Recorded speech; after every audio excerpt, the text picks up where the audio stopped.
धान की फसल पकने से पहले ही पराली प्रबंधन की तैयारी तेज कर दी गई है। फसल अवशेष प्रबंधन योजना के तहत किसानों को आधुनिक मशीनें उपलब्ध कराई जा रही हैं, जिससे धान कटाई के बाद पराली को जलाने की बजाय उसका वैज्ञानिक तरीके से प्रबंधन किया जा सके। इसका उद्देश्य प्रदूषण पर रोक लगाना और पर्यावरण की सुरक्षा और किसानों को अतिरिक्त लाभ प्रदान करना है।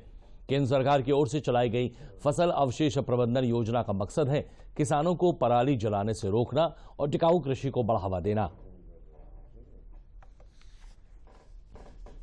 हम लोग मैकेनाइजेशन पे इस समय फोकस कर रहे हैं कि हम कृषकों को पराली प्रबंधन के यंत्र उपलब्ध कराएं, जिसमें बेलर वगैरह हैं और साथ ही साथ रीपर कम बाइंडर है और एमबी प्लाऊ है, ताकि उनको जो कम अंतराल का समय मिलता है उसमें वो अपना गेहूं और अगली फसल की बुआई कर सकें। प्रशासन की भी तैयारी है, पुलिस प्रशासन भी हमारा सहयोग कर रहा है। हमने पिछले साल भी यंत्र उपलब्ध कराए थे, इस बार भी यंत्र उपलब्ध कराएंगे।